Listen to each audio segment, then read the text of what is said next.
जी viewers, आज का जो ये टॉपिक है ये बहुत ही संजीदा नोयत का टॉपिक है। संजीदा नोयत का इसलिए क्योंकि इस टॉपिक पे अक्सर तो बात ही नहीं की जाती। और सबसे ख़तरनाक बात यह है कि ये सब कुछ हमारे माशरे में हो रहा है, लेकिन इसकी जो अवेयरनेस है वो हमारे पास बहुत कम है। तो एक्चुअली जो है कुछ दिन पहले जो है कुछ दो यंग सी बच्चियों ने मुझे ईमेल की। और उन्होंने कहा कि भाई हमें लगता है कि जो हमारे हस्बैंड्स हैं वो चीट कर रहे हैं। तो इस सूरत में भाई हमें क्या करना चाहिए। और मतलब दोनों की तकरीबन एक जैसे ही मसाइल थे।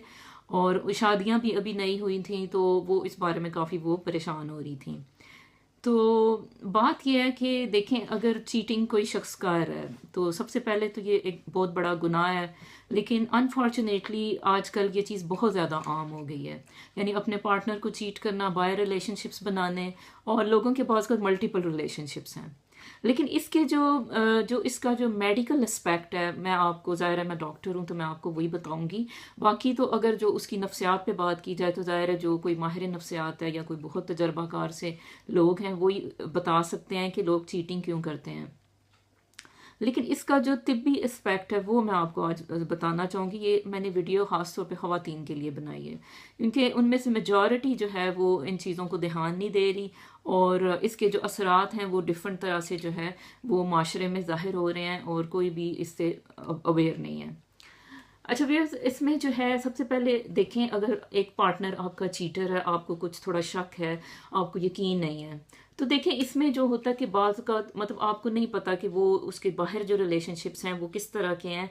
मतलब वो कितनी ख़वातीन के साथ हैं या कोई कितने मर्दों के साथ हैं, आपको नहीं पता। तो उस सूरत में यह है कि आपको अपनी प्रोटेक्शन करनी होती है।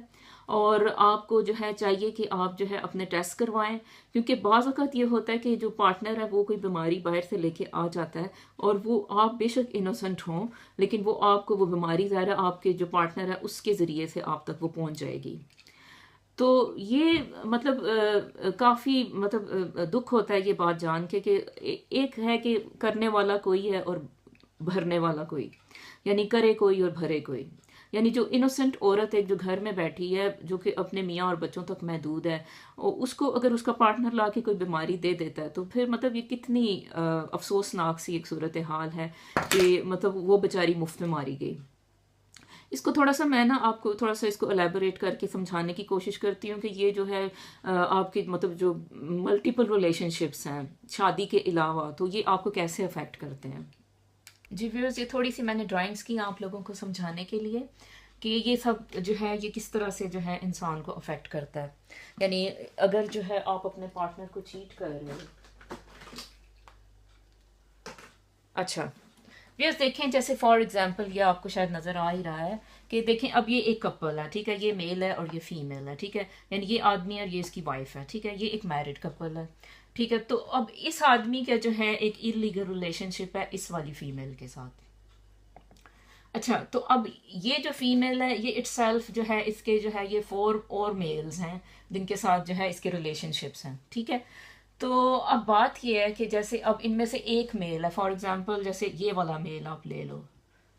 तो जैसे इस मेल में जो है कोई डिजीज है, ठीक है, तो इसने कोई डिजीज की हुई है, जैसे फॉर एग्जांपल इसको HIV है या सिफिलिस है या कुछ भी, जैसे आप कह लें गोनोरिया है, ठीक है। तो अब ये वाला मेल जो है जब इसके रिलेशनशिप इस फीमेल के साथ हैं, तो ये वाला जो बीमारी है इसकी जो भी है इनमें से, तो वो इस फीमेल को मिल जाएगी।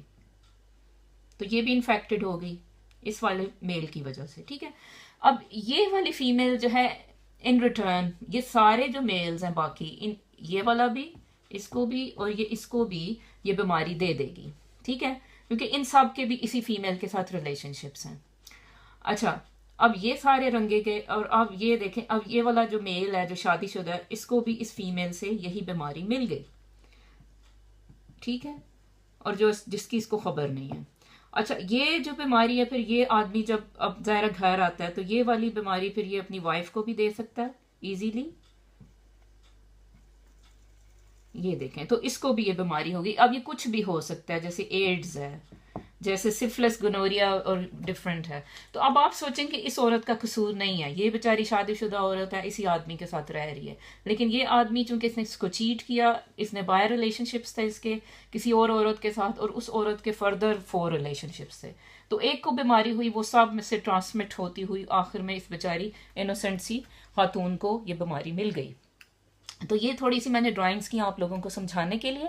और अब आगे जो है मैं आप लोगों को वो टेस्ट बताऊंगी कि जो आप लोग करवा सकते हैं। अगर आपको शक है कि पार्टनर चीटर है, तो आपको चाहिए कि फिर आप फ़ौरन अपने जो करीबी डॉक्टर हैं फीमेल, आप उनको मिलें, आप उनसे डिस्कस करें, और वो आपके फर्दर टेस्टिंग करेंगी, और उसके बाद जो है आपको पता चल सकता है कि खुदा न खास्ता जो है आप में तो वो बीमारी नहीं है आ गई। क्योंकि वियर्स होता ये है कि देखें, अगर जैसे हस्बैंड ने बाहर कोई रिलेशनशिप है, वहाँ से वो कोई बीमारी ले आया, उसने आपको दे दी, आप जैसे प्रेग्नेंट होने वाली थी या प्रेगनेंसी में थी, तो वो जो बीमारी है वो बच्चे के लिए बहुत ख़तरनाक होती है। वो बाज़ का देखें, कुछ बीमारियां उनमें बच्चे में अंधापन आ जाता है, बाज़ का बच्चों में आइस के इन्फेक्शन आ जाते हैं, बाज़ का जो है बच्चे प्री मेच्योर डिलीवरी हो जाती हैं। तो मतलब और एड्स आपको पता ही है कितना खतरनाक मर्ज है, लाइलाज सा है। तो ये सब जो है ना आपको ध्यान रखने की ज़रूरत है कि आपके साथ क्या हो रहा है, और आप अपने टेस्ट करवाएं, अप टू डेट रखें। और मतलब बाकी तो अब मैं ये नहीं कह सकती कि आप लोग अब रिलेशनशिप्स ही ख़त्म कर दें। अब वो मतलब किसी की पर्सनल चॉइस है कि वो रखना चाहता है या नहीं रखना चाहता, क्योंकि इसमें डिफरेंट इसके सिनेरियोज होते हैं। क्योंकि एक फ़र्द है जो कि वो ज़ाहिर है वो आप जिस पे फाइनेंशियली डिपेंडेंट होते हो, तो लेकिन ये है कि आपको अवेयर होना चाहिए कि आपके साथ क्या हो रहा है, और आपको इन बातों का ये ख्याल रखने की ज़रूरत है। रेगुलर टेस्ट करवाएं, और ख़ासतौर पे वो ख़वातीन जैसे जिनके मियाँ बाहर के मुल्कों में रहते हैं, और वो कभी कभी चक्कर लगाते हैं 6 माह के बाद, साल के बाद, तो वो तो बिल्कुल ही उन्हें जो है हर वक्त ध्यान देने की ज़रूरत है कि वो ज़ाहिर है बाहर से अगर आ रहा है तो ये ना हो वो कोई बीमारी लेके आ गया हो। तो फिर आप, मेरा ख्याल है कि उससे पहले भी मतलब उसके भी टेस्ट करवाएं तो ज़्यादा अच्छी बात है, और अपने भी टेस्ट करवाएं। ठीक है जी। जी व्यूअर्स, इसमें जो अब आप टेस्ट करवाते हैं, जब आप अपनी डॉक्टर के पास जाएंगे और आप कहेंगे कि भाई मुझे सेक्सुअली ट्रांसमिटेड डिजीज़ के टेस्ट कर दें, ठीक है, या आप कह सकते हैं एसटीआईज के टेस्ट कर दें, कि सेक्सुअली ट्रांसमिटेड इन्फेक्शंस की मुझे टेस्टिंग करवानी है, या आप ये कहते हैं कि भी एसटीडीज मैंने चेक करवानी है, तो उन्हें पता होता है। ठीक है, वो एक बस ब्लड आपका लेंगे सैंपल, और उसके अलावा वेजाइनल स्वैब ले लेंगे, थ्रोट स्वैब भी ले सकते हैं, तो उसके बाद वो टेस्टिंग कर लेंगे। ठीक है, तो अब इसमें जो डिफरेंट डिजीज़ हैं जो आप ट्रांसमिट कर सकते हो, वो मैं आपको बताती हूँ मोस्ट कॉमनली क्या हो रहा है। हेपेटाइटिस सी मोस्ट कॉमन आप अपने पार्टनर से ले सकते हो। सिफिलिस है, और ये जो सिफिलिस है ये भी बहुत कॉमन हो रहा है आजकल, और इसका ये है कि इसका बच्चे पे बहुत ख़तरनाक असर होता है। अगर खुदा ना खास्ता माँ में सिफिलिस आ जाए तो बच्चा जो है वो अंधा भी पैदा हो सकता है। अच्छा जी, गनोरिया है फिर, और HIV है, हर्पीस है, क्लेमाइडिया। ठीक है, ये सारी डिजीज़ हैं जो मोस्ट कॉमनली ट्रांसमिट हो जाती हैं एक पार्टनर से दूसरे पार्टनर में, और इनको जो है टेस्टिंग इनकी होनी चाहिए। तो व्यूअर्स, ये छोटी सी वीडियो थी आप सबके लिए, और ख़वातीन के लिए थी स्पेशली। तो आई होप कि आपको आज थोड़ा सा कुछ इसमें अवेयरनेस मिली। Thank you so much.